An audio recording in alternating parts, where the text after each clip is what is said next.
Unfortunately, I cannot be here today. I am finishing seminars at my school, and my president is persistent in talking all day. So I'm not going to be able to get out and present this in person. I am very sorry about that, and I am very disappointed because I've really enjoyed this piece. But I will just go ahead and get into it. My topic and title is New Life Emerges from an Old Tragedy, and this is exploring Ophelia. My thesis is Gregory Crewdson's Ophelia presents a contemporary dystopian parallel to the classically portrayed figure from Shakespeare's Hamlet. This is the portrait I will be exploring, as well as some background and some other examples we've previously seen throughout history. And I will repost this photo so that we can continue to analyze it together with having the visual at the same time. All right, so just a brief little history of Ophelia. I'm going to go ahead and just do a really quick analysis of her in Hamlet. So the role of Ophelia originates in Shakespeare's Hamlet, which was written and performed in England somewhere around 1599 to 1601. She is one of two females portrayed in the play, and though a semi-minor character, she's an extremely complex and dynamic representation of the feminine experience. Ophelia is a Danish woman, the daughter of Polonius, sister to Laertes, and romantically involved with Hamlet. It is with her experience between these three men and their persistent demands of what she is, that she is pushed into madness and eventually her demise. I'm going to go over some portrayal of literature and portrayal of performance. So here is some portrayal in literature. Beyond the original Shakespeare text, Ophelia has appeared and influenced many other characters and moments in literature, most often to indicate mental instability, suicide, love, and the interaction or effect between them all. She's provided tragic inspiration to depicting position women are put in, which unfortunately has not evolved tremendously today. Perhaps this is why she and her cultural experience continue to be recycled in informing character and character development. Here are some examples of references that she's been in, as well as inspirational characters she has inspired, as well as some pieces that are based off of her experience in Hamlet.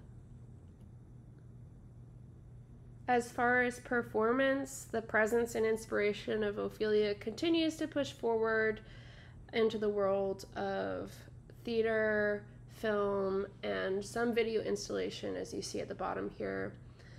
I previously, before doing this project, didn't really recognize that Ophelia and Pan's Labyrinth was inspired by her, but I've decided to go back and rewatch the film with this knowledge, and it indeed is, and I recommend all of you do.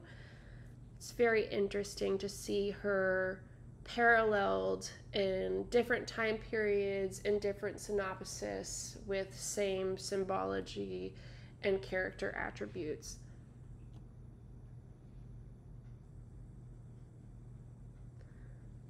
Okay, so some character attributes are sensitivity, femininity, innocence, purity, instability, naivete, virtuosity, and obedience. These are all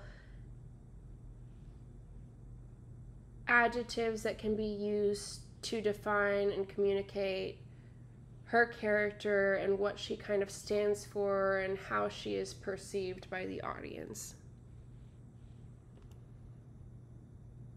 Some visual symbology that goes along with that, described in the play or just nodded to, is florography, greenery, water, the color white, which is symbol for purity, non-sexual nudity, soft light, and the element of passing time.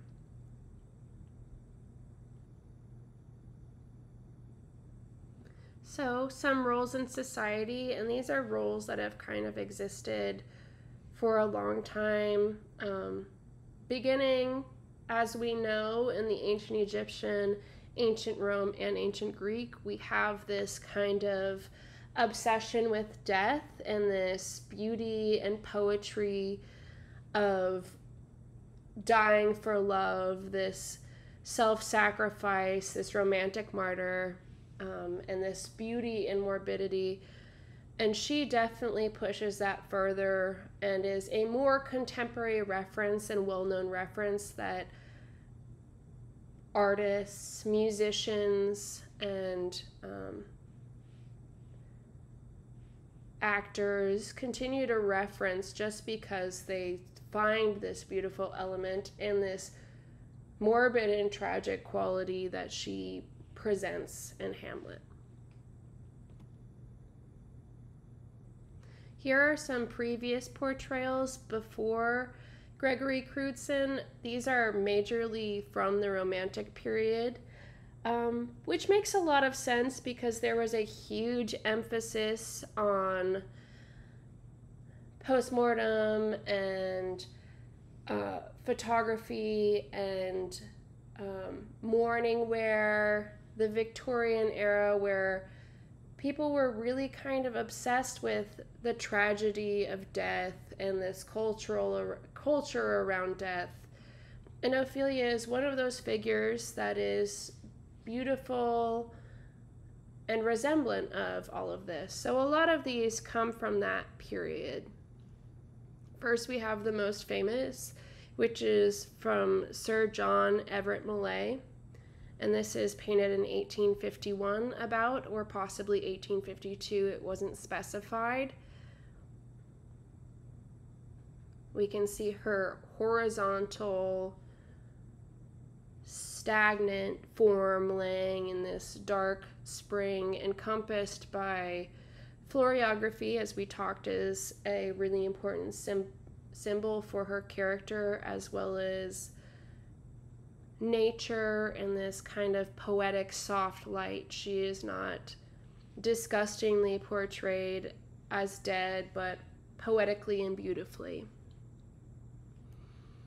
This continues as a through line with Friedrich Wilhelm Theodor Heiser's Ophelia, and this is not totally specified. There's not a date, but it is pre-1921, and he does kind of exist in the 1890s, 1880s are the height of his career, so it's more likely that he painted this during this period. Here we have John William Waterhouse's Ophelia.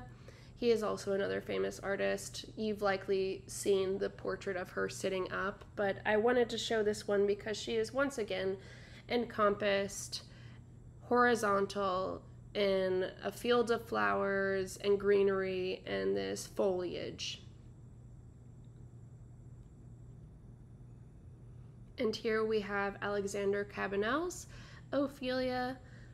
This is a little bit more movement. There's a little bit less floriography. We do see a little bit around her, but once again in this iconic horizontal floating pose. This has persisted into the contemporary period in a lot of fashion. We do see, I have seen lots of kind of unrecognized artists depict her in this pose, but I wanted to show some very well recognized, specifically from fashion magazines such as Vogue and W magazine. So we can go ahead and see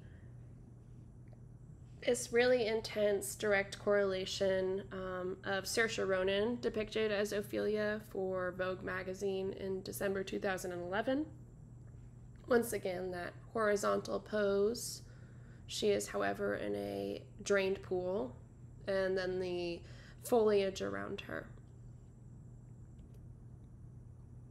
Here we see from a Korean Vogue the same idea, but totally encompassed by black water and florals. And then here again, a later Korean Vogue portraying Ophelia. So just a little background on the artist for Gregory Crewdson. He was born in September 26, 1962 in Brooklyn, New York. At Purchase College State University of New York, he enrolled in a Photo 101 class taught by Laurie Simmons on a whim and then fell in love with the medium. He went on to study, and then before graduating, he worked with Jan Groover, and he then received his MFA in photography at the Yale School of Art, where he is now employed as a professor and director of graduate studies in photography. In 2012, a feature documentary film was made about him, and it's called Brief Encounters, which is a subtle nod to Close Encounters, which is a huge influence on his work. The film series followed the construction and the behind-the-scenes explanation from Crewdson himself, so we kind of got to see a semi-biography and production process video in these documentaries. And these kind of focused on his collection Beneath the Roses, which I don't really go over, but has a really interesting, whimsical yet grotesque essence and element about it. I highly suggest taking a look at them. They're really fascinating. I have terrifying nightmares of them from when I was a child. His artistic presence is pretty large. Crewdson has appeared in over 80 professional exhibitions, many in collaboration with other photographers and artists, along with a large handful of solo exhibitions. There are about 490 recognized works available for viewing online, and then there's a couple or several scattered and active exhibitions.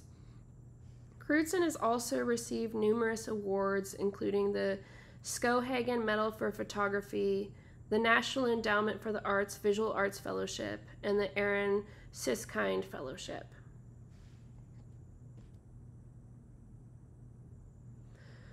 So as I had previously said, these are some common explorations. I just wanted to mention his deep inspiration of Close Encounters of the Third Kind, directed by Steven Spielberg. He references this a lot with the lighting and the poetry and the cinematography in his work.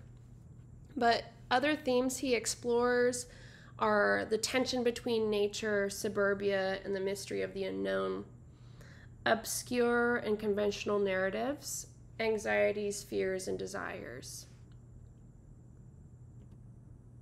Okay, so I wanted to present this work again so you can look at it. I'm going to go to the next slide just so you can see that what I'm going to cover in the formal analysis are the visuals, similarities in common portrayals, and then also differences in common portrayals. I want to go back to the image so you can see it while I am talking about it.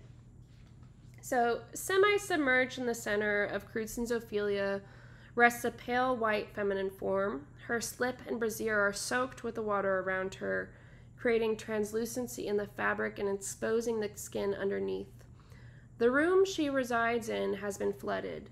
The arms of somber toned sofas and chairs barely peek above the black pool, and the top of what appears to be a coffee table is littered with half-filled glasses, a romance novel, and food containers.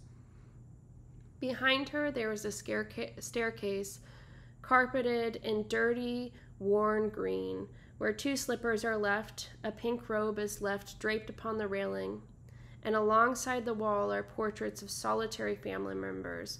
One which could be interpreted as a mother is black and white, another which might be interpreted as a daughter is subtly tinted, and then the center photo is an assumed father figure, which is much more vibrant in color and emphasized. The walls and ceiling of the space is stained, it's painted, and there is a through line of floral wallpaper. Around the room, we see several other examples of common household furniture. To the left is a bookshelf, somewhat disheveled, with a clock resting in the center at 5:05. Lamps are placed in several places around the setting and are all left on, but dimly lit.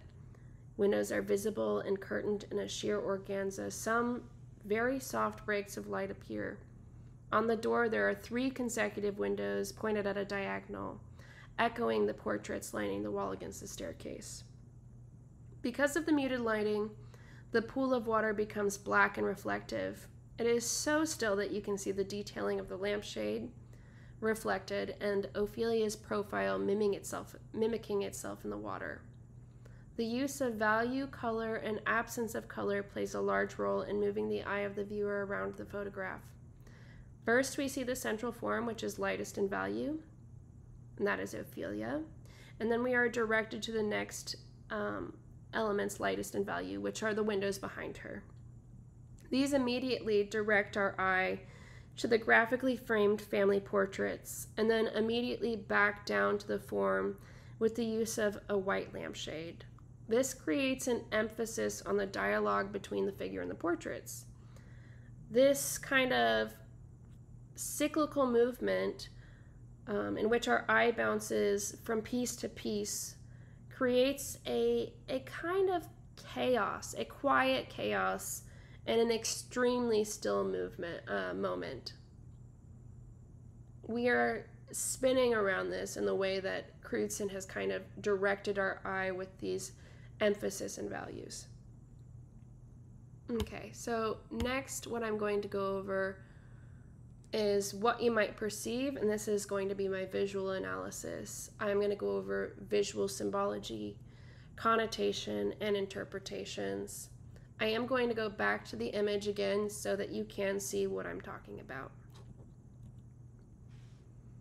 So when we step beyond the haunting visuals of Gregory Crewdson's Ophelia, the audience is propelled into a history, a narrative, and a crucial moment between literature, performance, and visual arts.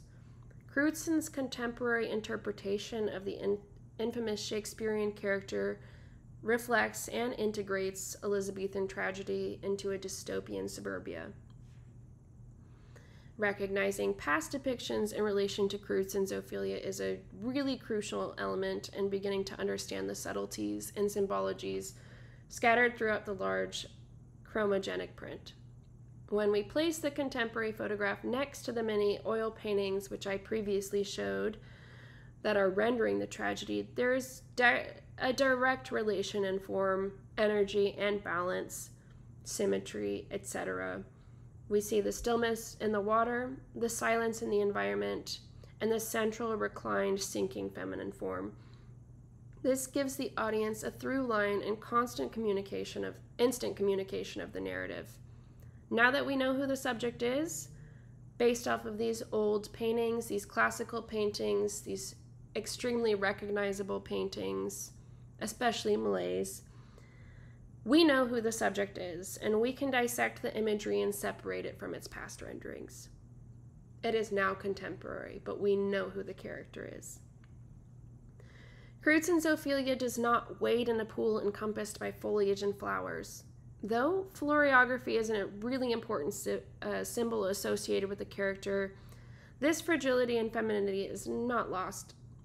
Ophelia herself becomes the flower, pale, white, and delicate, swallowed not by more flowers, but very dark, still water. Her slip is sheer, wet, and contours her body, emphasizing the subtle curves of her womanly figure. The fragility of the fabric reads similarly to silk petals. The motif of the wilted flower is then carried upwards into the dingy, waterlogged wallpaper we see surrounding her.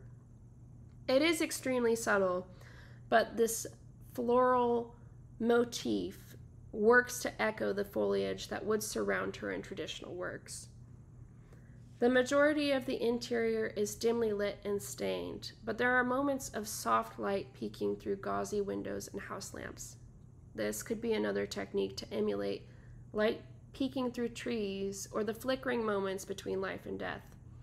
These illuminated moments carry the viewer around the room, First to the door, where there are 3 small diagonally placed windows, which I had mentioned before, and then to the 3 photographic portraits placed in the exact diagonal reflection of those windows. This echoing of shape might strive to balance presence and absence of form, or interior experience versus the outward perception. The photographs are small and hard to discern, as I mentioned earlier, but it can be assumed to be the family that resided in the house. At the tops sits what would likely be the mother figure, to which in Shakespeare's play would have been Ophelia's mother, who she lost at a very young age. She is dimly lit, possibly black and white. I can't tell too much from this far away, but this makes her the hardest to observe from a distance. She is the first most ascending, as she was the first to be lost, so she is the first who has passed in this story. Beneath her is what could be assumed to be the father figure. In Hamlet, he would have been regarded as Polonius, and Polonius is very dear to Ophelia. They have a really extremely close relationship. He dotes upon her, which is possibly why this is the most vibrant and central of the 3 photos. Polonius is then murdered by Hamlet and precedes Ophelia in death. Perhaps this is why he is second in ascending. At the bottom rests a young girl, to which we can assume is Ophelia herself. She is almost as quietly lit as her mother, but one can still decipher some pigmentation in her flesh. Noticing that she is portrayed as a child in the portrait likely emphasizes the naivety and girlishness of the character. And of course, she is last in ascending, as she is the final to pass. Moving forward to our left here is the bookshelf. There is a clock, centered and backlit, giving it a little bit of emphasis. Time is being accentuated. Time and clocks are commonly associated with life and death, as nothing is everlasting and life continues to pass. Time does not move backwards, but ever forwards. When we reach the coffee table, a little bit further down, there are a variety of items left disheveled that I described before in the formal analysis. Some of these, other than the glass and the books, are unrecognizable at a distance, but the red book on top does stand out. One cannot be sure of the title, what it reads, or the content of the book, but it may be interpreted as a romance novel based off of the iconic cursive font and the saturated cover. It is even more believable as this when you associate it with Ophelia's poetically romantic nature, her now shattered concept of virtuous love. This girlishness then extends in the bubblegum pink robe strewn upon the banister of the stairs, as we can see here in the center left. This color is feminine, but not associated with womanhood, so it is further emphasizing her shedding her girlishness into womanhood. Finally, I would like to observe this scene as a whole, though there is so much left to interpret. Why is she placed in a flooded house? What could the domestic confinement communicate? Ophelia is trapped by men's perception of women. It may be that this is the final nod to Ophelia dying at the hands of the masculine expectation. A woman's place is in the home. All right, I would like to move on to what it could be, which is the analysis based off of psychoanalysis. And I have chosen Gregory because many theories do touch on the depiction of Ophelia in Crewdson's photographic work, but not so many truly encompass a narrative being expressed as Gregory's The Sex Witch is Not One. When looking at Ophelia, we are confronted with the outcome of masculine expectation and patriarchal chaos. So just to recap, because I did kind of go over irrigate earlier in the semester, I wanted to talk about kind of the important points that are found in the sex, which is not one. First, we have the pleasure is derived from the clitoris, and it is unequal in value to the phallus. The pleasure from the phallus is much more important.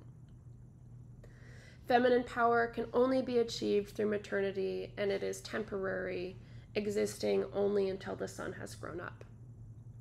Despite having multiple avenues for pleasure, women's genitals are masked as they are unseen. The importance of their value and pleasure is also considered absent. Her sexual organ, which is not one organ, is counted as none. And then we finally have women's pleasure has become so distorted that exactness in communicating desire is impossible.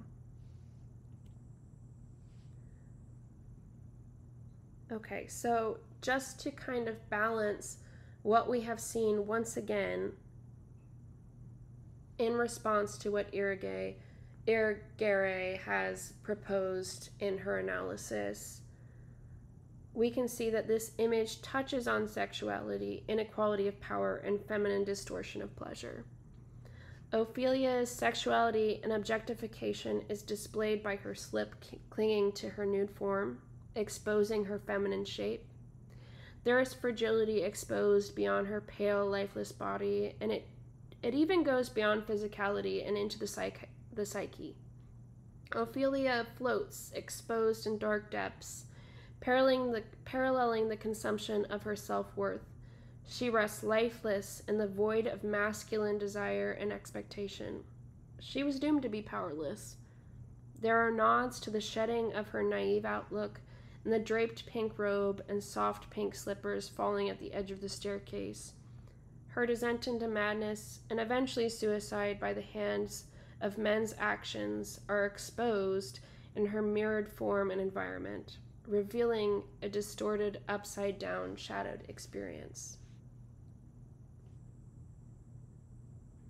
So some critical responses to Crewdson's Ophelia and Crewdson's body of work in general.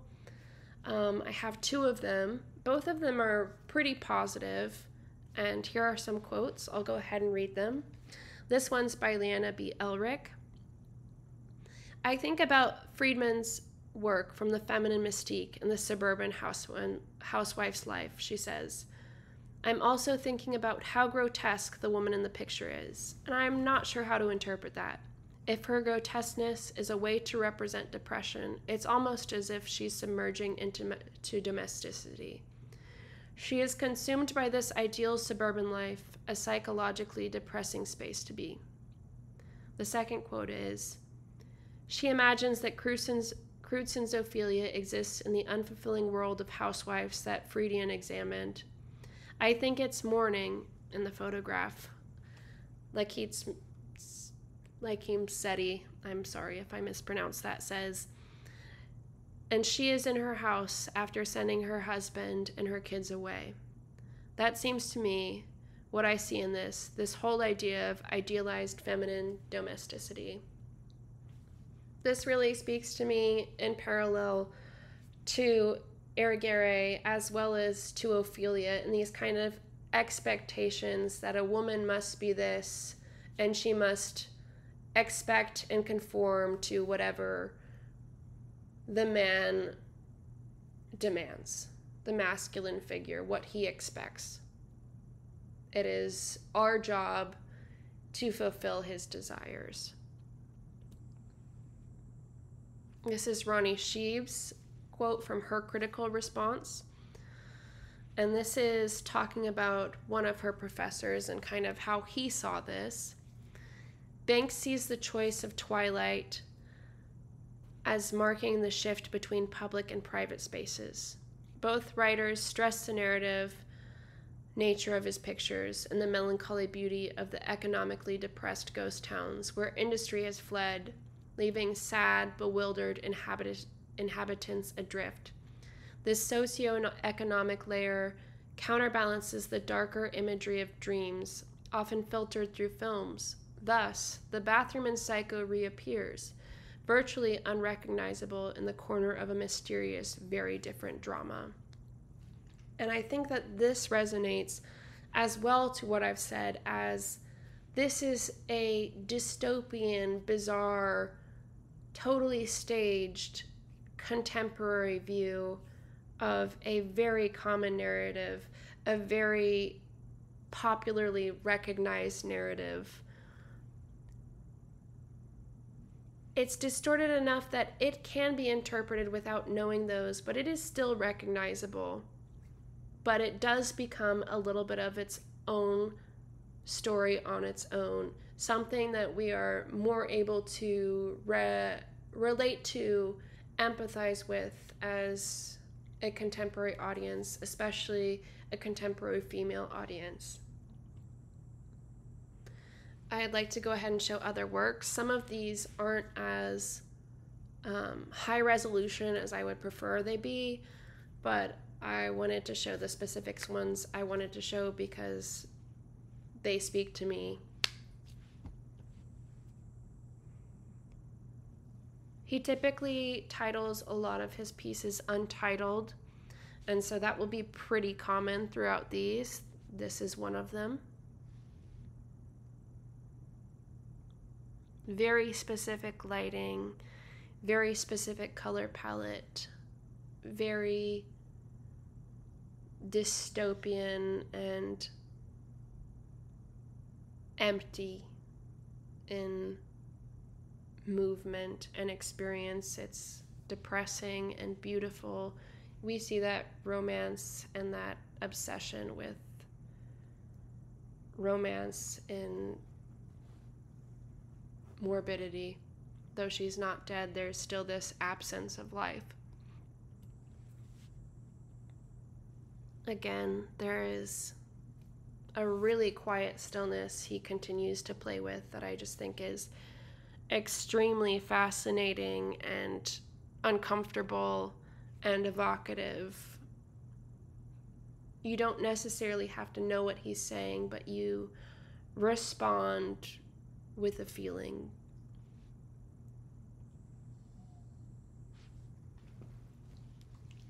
Here is The Shed. This is from a different collection. He does do thematic collections.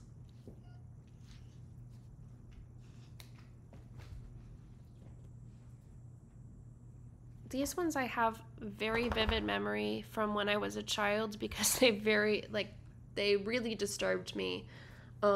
Because they play with this kind of fraudulence, this kind of fake world with these really creepy, morbid, realistic, believable elements. I really love them and I really hate them because they make me really uncomfortable. But I think they're really beautiful all at the same time. This is another one from that collection. It's grotesque and beautiful. There's this dawning light and this absolutely disgusting, rotting corpse of a leg at the same time, encompassed by beautiful, white, angelic mice. So it's just really interesting how he plays with value and imagery and symbolism to communicate these kind of uncomfortable, conflicting scenes. This is my bibliography. I really want to thank you guys for listening, and I am once again, very, very sorry I could not do this in person. I am trapped under the seminars of the beginning of the year, but I really enjoyed this project, and I am very, very grateful to have the opportunity to have explored this piece that I've really admired a lot of my life. Here is the second page of my bibliography. Thank you guys so much.